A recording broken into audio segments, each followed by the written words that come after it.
You are a fluke. You are a separate event.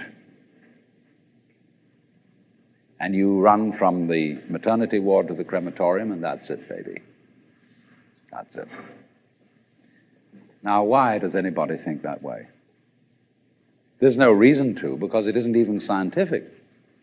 It's just a myth.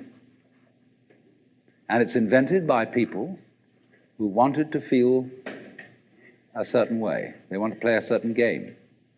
See, the game of God got embarrassing. The idea of God as the potter, the architect of the universe, is good, and it makes you feel that life is, after all, important. There is someone who cares. It has meaning, it has sense, and you are valuable in the eyes of the Father. But after a while, it gets embarrassing. When you realize that everything you do is being watched by God. He knows your tiniest, inmost feelings and thoughts, and you say after a while, quit bugging me. I don't want you around. So you become an atheist, just to get rid of it. Then you feel terrible after that, because you got rid of God, but that means you got rid of yourself. You're just nothing but a machine. And your idea that you're a machine is just a machine too. So if you're a smart kid, you commit suicide.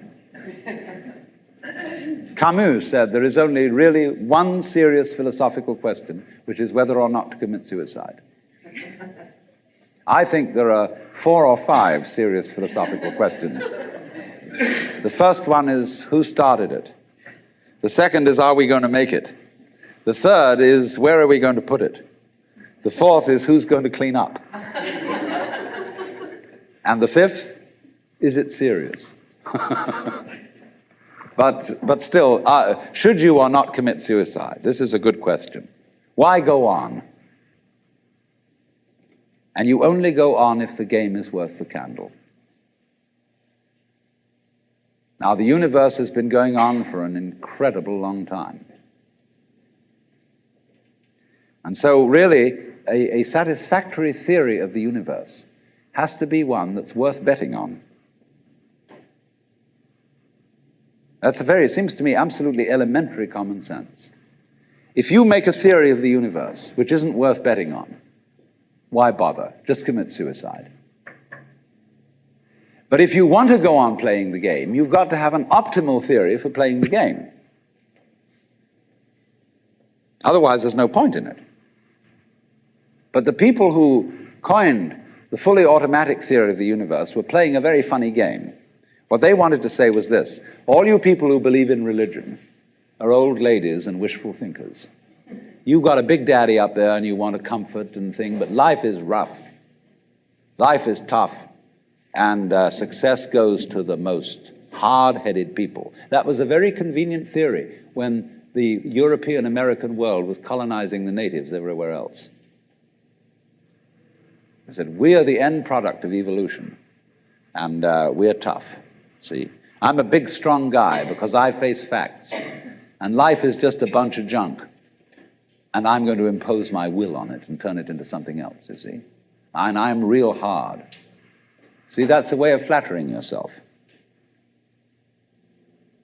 And so it has become academically plausible and fashionable that this is the way the world works. In academic circles, no other theory of the world than the fully automatic model is respectable. Because if you're an academic person, you've got to be an intellectually tough person. You've got to be prickly.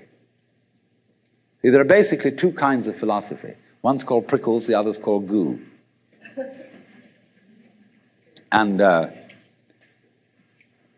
prickly people are precise, rigorous, logical. They like everything chopped up and clear. Goo people like it vague. For example, in physics, prickly people believe that the ultimate constituents of matter are particles. Goo people believe it's waves. And in philosophy, prickly people are logical positivists and goo people are idealists. And they're always arguing with each other.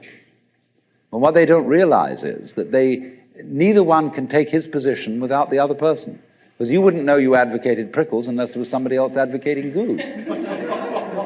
You wouldn't know what a prickle was unless you knew what goo was. Because life is not either prickles or goo, it's gooey prickles and prickly goo. And they go together like back and front, male and female. And that's the answer to philosophy. See, I'm a philosopher, and I'm not going to argue very much, because if you don't argue with me, I don't know what I think. So if we argue, I say thank you, because owing to the courtesy of your taking a different point of view, I understand what I mean, so I can't get rid of you. But however, you see, this whole idea that the universe is just nothing at all but unintelligent force playing around and not even enjoying it is a put-down theory of the world. People who had an advantage to make, a game to play, by putting it down and making out that because they put the world down, they were a superior kind of people. So that just won't do. We've had it. Because if you seriously go along with this idea of the world, you're what is technically called alienated. You feel hostile to the world. You feel that the world is a trap. It is a mechanism, it's electronic and neurological mechanisms into which you somehow got caught. And you, poor thing, have to put up with being in a body that's falling apart and that gets cancer, that gets the Great Siberian Itch, and it's just terrible. And these mechanics doctors are trying to help you out, but they really can't succeed in the end. And you're just going to fall apart, and it's a grim business, and it's too bad. So if you think that that's the way things are, you may as well commit suicide right now. Unless you say, well, I daren't, because there really, after all, there might be eternal damnation in the back of the thing if I did that. Or then I identify with my children or something, and I think of them going on and without me and nobody to support them. But of course, if I do go on in this frame of mind and continue to support them, I shall merely teach them to be like I am. And they'll go on dragging it out to support their children, and they won't enjoy it, and they'll be afraid to commit suicide, and so will their children. They all learn the same lesson.